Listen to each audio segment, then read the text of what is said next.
დააკავებენ თუ არა მამუკა ხაზარაძეს სასამართლოს დარბაზში ამ დრომდე უცნობია თუ რა სახის ღონისძიების გამოყენებას მოითხოვს პროკურატურა ლელოს დამფუძნებლის მიმართ. პროცესი პირველ საათზე დაიწყება წულუკიანის კომისიაზე გამოუცხადებლობის გამო. დიდი ალბათობით ბრალს წარუდგენენ ბადრი ჯაფარიძესაც. თუმცა მანამდე ის მაგისტრატი მოსამართლის თანდასწრებით გამოიკითხება. რა განცხადებები კეთდება სხდომის დაწყებამდე? ქეთი ნადიბაიძე დეტალებით უერთდება ფორმულას პირდაპირ ეთერს. ქეთი გისმენთ. ერთ საათში დაიწყება თბილისის საქალაქო სასამართლოში მამუკა ხაზარაძის პროცესი, სადაც მისი აღკვეთ ღონისძიებასთან დაკავშირებული საკითხი უნდა გადაწყდეს. წინასწარ პროკურატურა არ აღწელებს ინფორმაციას, რა სახის აღკვეთ ღონისძიებას მოითხოვს, ეს იქნება პატიმრობა თუ ეს იქნება გირაო. მას შეუძლია აღკვეთი ღონისძიების გარეშე დატოვებას მოითხოვს, რასაც ნაკლებად ელოდება როგორც მამუკა ხაზარაძე მისი ინტერესების დამცველი, ასევე მისი თანაპარტიელები, რადგან მიაჩნიათ, რომ ეს არის პოლიტიკური პროცესი, არის ნაწილი ოპონენტების დევნის ბიძინა ივანიშვილის პარტიის მხრიდან. საზოგადოებას შევახსენებ, მამუკა ხაზარაძე აღმოჩნდა პირველი, რომელსაც აქვს ქართული ოცნების მიერ შექმნილი საგამოძიებო კომისიის გამო ბრალდებული სტატუსი, იმის გამო, რომ მან უარი განაცხადა ამ კომისიასთან თანამშრომლობაზე, რომელსაც მიიჩნევს არალეგიტიმურ და მოღალატეობრივ კომისიად. აი ამის გამო აღიძრა საქმე პროკურატურაში და გუშინ წაუყენეს ოპოზიციონერ ლიდერს ბრალი. დღეს სასამართლომ უნდა გადაწყვიტოს აღკვეთ ღონისძიებასთან დაკავშირებული საკითხი.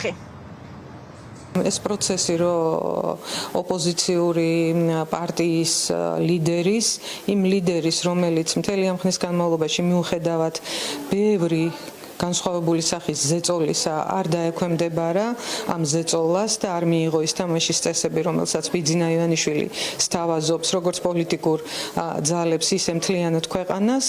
აქედან გამომდინარე, ეს მოლოდინი, რომ ანგარიშწორება იქნებოდა, ჩვენთვის ახალი არ არის და არც მამუკა ხაზარაძისთვის და ბადრი ჯაფარიძისთვის.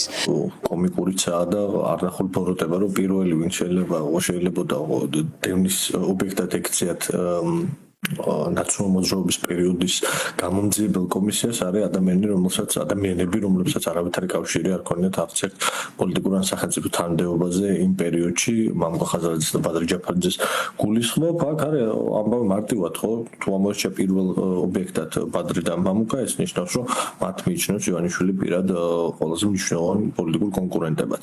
ეს არის პოლიტიკური დევნა, მეტი არაფერი. ძნელი შესაძლებელია ავტოკრატიულ ვითარებაში დაძაბვის რა ხარისხს და რეგისტრს გამოიყენებს ივანიშვილი, არ გამოურიცხავ არც დაკავებას, მაგრამ მე მგონია, რომ უფრო ეს იქნება რაღაცა გრძელვადიანი პოლიტიკური დევნის პროცესი.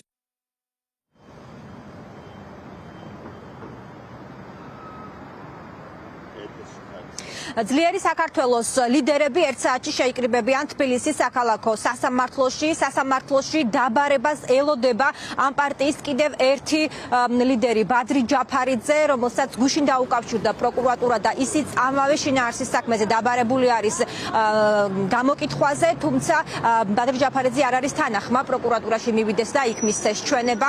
მან მოითხოვა მოსამართლის დანდასწრებით სასამართლოში ჩვენების მიცემა და ახლა ის ელოდება უკვე პროკურატურის მხრიდან პასუხს, როდის დაკითხავს მოსამართლის თანდასწრებით თბილისის საქალაქო სასამართლოში ასევე ბადრი ჯაფარიძეს პროკურატურა იგივე შინაარსის საქმეზე, რადგან ბადრი ჯაფარიძეც არის ერთ-ერთი პირველი, რომელიც ქართულმა ოცნებამ მის მიერ შექმნილი კომისიის ფორმატში გამოსაკითხად დაიბარა, თუმცა არალეგიტიმურ კომისიასთან თანამშრომლობას არც ისაპირებს. მადლობა, ეს ქეთი ნადიბაიძე იყო ფორმულას პირდაპირ ეთერში.